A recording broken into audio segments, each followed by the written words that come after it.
بسم اللہ الرحمن الرحیم خلقتنی من نار وخلقتہ من طین صدق اللہ العظیم۔ آج کی ہماری گفتگو کا موضوع ہے کہ شیطان کو کس نے گمراہ کیا۔ دوسروں کو تو شیطان گمراہ کرتا ہے، خود شیطان کیسے گمراہ ہوا۔ اور دوسری بات یہ کہ شیطان انسان کو کس حد تک گمراہ کرنے کی کوشش کرتا ہے۔ اور تیسری یہ بات ہے کہ شیطان کو بھگانے کا طریقہ کیا ہے۔ اپنی گفتگو آگے بڑھانے سے پہلے آپ حضرات سے گزارش ہے کہ اگر آپ لوگوں نے ہمارا چینل مفتی مغیث خان سبسکرائب نہیں کیا تو برائے مہربانی ہمارا چینل سبسکرائب کریں تاکہ ہر نیا آنے والا بیان آپ تک پہنچ سکے۔ تو برادران اسلام، چلتے ہیں اپنی گفتگو کی طرف۔ تو سب سے پہلی یہ بات ہے کہ شیطان کو کس نے گمراہ کیا۔ اس کی تفصیل کی طرف چلیں گے کہ سب سے پہلے شیطان خود شبہ میں پڑا اور اللہ رب العزت کے حکم سے مشتبہ ہو کر سجدہ کے صریح حکم سے منہ موڑ لیا اور خلقت کے عناصر میں فضیلت دینے لگا، یعنی وہ یہ قیاس کرنے لگا، یہ شبہ کرنے لگا کہ آدم کو مٹی اور پانی سے بنایا گیا ہے جبکہ مجھے آگ سے بنایا گیا ہے، تو آگ مٹی اور پانی سے افضل ہے۔ چنانچہ اللہ رب العزت نے ہمیں شیطان کے اس شبہ سے آگاہ کرتے ہوئے ارشاد فرمایا کہ شیطان نے کہا تھا خلقتنی من نار وخلقتہ من طین۔ ابلیس نے کہا اے اللہ، تو نے مجھے آگ سے پیدا کیا اور اس آدم کو گوندی ہوئی مٹی سے پیدا کیا۔ پھر شیطان کی اس نافرمانی کے بعد مالک عز و جل کے پاس اعتراض لے کے آیا وہی شیطان، اور پھر کہا ارأیتک ھذا الذی کرمت علیہ۔ شیطان نے کہا کہ اے اللہ، مجھے آگاہ کر دے، مجھے یہ خبر دے کہ آخر تو نے اس آدم کو مجھ پر فضیلت کیوں دی ہے۔ شیطان کے اس اعتراض کی تہ میں جہالت یہ ہے کہ جو آدم کو مجھ پر فضیلت دی گئی ہے اس میں کچھ حکمت نہیں ہے۔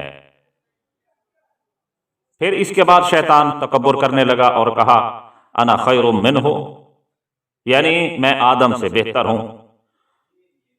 تو یہ شبہ جب اسے پڑا تو سجدہ بجا لانے سے باز رہا، اور اس شیطان سے کچھ نہ ہوا سوا اس کے کہ شیطان نے اپنے نفس کو دائمی عذاب اور لعنت میں گرفتار کیا۔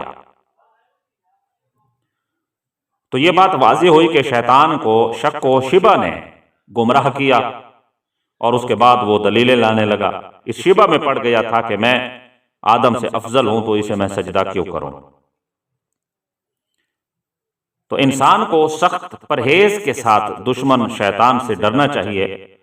جب شیطان برا کام کرنے کا کہے تو شیطان کو صرف یہی جواب دینا چاہیے کہ اے شیطان، تو اپنی ذات کا خیر خواہ نہیں بن سکا، میرا خیر خواہ کیسے بنے گا۔ اگر شیطان یہ شبہ ڈالے انسان کے اندر کہ یہ کام کر لے تو یہ تیرے لیے بہتر ہے، تو شیطان کو انسان یہ جواب دے، اپنے نفس کو، شیطان کو انسان یہی جواب دے کہ تو اپنا خیر خواہ نہیں بن سکا تو میری خیر خواہی تو کیسے کرے گا۔ اور اب رہی یہ بات کہ یہ شیطان کس حد تک انسان کو گمراہ کرنے کے، انسان پہ حملہ کرنے کی کوششیں کرتا رہتا ہے، حتیٰ کہ انسان جب اللہ رب العزت کے قرب خاص میں ہوتا ہے وہاں تک بھی شیطان حملہ کرنے کی کوشش کرتا ہے۔ حضرت فضیل بن عیاض رحمۃ اللہ علیہ فرماتے ہیں کہ ہمارے پاس یہ حدیث پہنچی ہے کہ ابلیس لعین حضرت موسیٰ علیہ السلام کے پاس گیا جس وقت حضرت موسیٰ علیہ السلام اللہ رب العزت سے ہم کلام تھے، باتیں کر رہے تھے۔ یہ وہ مقام تھا کہ جہاں حضرت موسیٰ علیہ السلام کو اللہ رب العزت کا قرب خاص نصیب ہوتا تھا، تو اس وقت بھی شیطان وہاں پہنچا۔ تو ایک فرشتے نے شیطان سے کہا کہ او بدبخت، تو اس وقت حضرت موسیٰ علیہ السلام سے کیا چاہتا ہے؟ شیطان نے کہا کہ میں ان سے وہی چاہتا ہوں جو ان کے باپ آدم سے بہشت میں چاہ رہا تھا، جو ان سے چاہتا تھا، انہیں پھسلانا چاہتا تھا، یہی میں اب کوشش کروں گا کہ موسیٰ کو بھی پھسلا دوں۔ تو سامعین دیکھیں، حضرت موسیٰ علیہ السلام جب اللہ رب العزت سے ہم کلام ہوتے تھے تو وہ قرب خاص اور انوار و تجلیات کا منظر ہوتا تھا، تو شیطان وہاں تک بھی پہنچا۔ تو جب انسان کو شیطان کسی شبہ میں ڈالے، کسی شک میں ڈالے، تو اس وقت انسان کو چاہیے کہ وہ اللہ رب العزت کو پکارے۔ شیطان کو بھگانے کا سب سے جو افضل طریقہ ہے وہ یہی ہے کہ انسان اس وقت اعوذ باللہ من الشیطان الرجیم اور لا حول ولا قوت الا باللہ العلی العظیم کا وظیفہ دہراتا رہے۔ اللہ رب العزت اس انسان کو اس وقت شیطان کے شکوک و شبہات سے نجات عطا فرمائے گا۔ صالحین میں سے ایک اللہ والے سے حکایت منقول ہے کہ انہوں نے اپنے ایک شاگرد سے کہا کہ اگر شیطان تیری نظروں میں آرائش دے، تجھے شکوک و شبہات میں مبتلا کرے تو تو کیا کرے گا؟ تجھے گناہ کرنے پر ابھارے تو تو کیا کرے گا؟ تجھے اللہ کی نافرمانی کرنے پر شیطان ابھارے تو تو کیا کرے گا؟ اس شاگرد نے جواب دیا کہ میں اپنے نفس کو اور محنت میں ڈالوں گا۔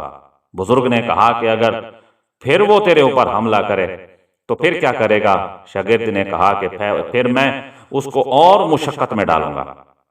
بزرگ نے کہا کہ یہ بات تجھے سمجھ نہیں آئے گی، اس طرح تو کامیاب نہیں ہو سکے گا۔ پھر اس بزرگ نے اپنے شاگرد سے ایک دوسری مثال دے کر سوال کیا اور کہا کہ بتا، اگر تو کسی بکریوں کے ریوڑ سے گزرے اور ریوڑ کا کتا تجھ پر حملہ کرے تو تو کیا کرے گا؟ اور وہ کتا تجھ کو چلنے نہ دے، مزید آگے چلنے سے روکے تو تیرا رد عمل کیا ہوگا؟ شاگرد نے کہا کہ میں کتے کو ماروں گا، اتنا ماروں گا کہ میں اس کو ہٹانے کی کوشش کروں گا۔ بزرگ نے کہا کہ یہ تیرے لیے بہت بڑا کام ہے، یہ بھی تجھ سے نہیں ہو سکے گا۔ اللہ کے بندے، تجھے چاہیے کہ تو ریوڑ کے مالک کو پکار، وہ ریوڑ کا مالک تجھے کتے کے شر سے نجات دے گا۔ تو اس بزرگ کا جو ایک قول ہے، اس کا مطلب یہ ہے کہ جب شیطان تمہارے اوپر حملہ کرے تو تم اللہ رب العزت کو پکارو، اللہ رب العزت تمہیں شیطان سے نجات بخشے گا۔ واللہ اعلم بالصواب۔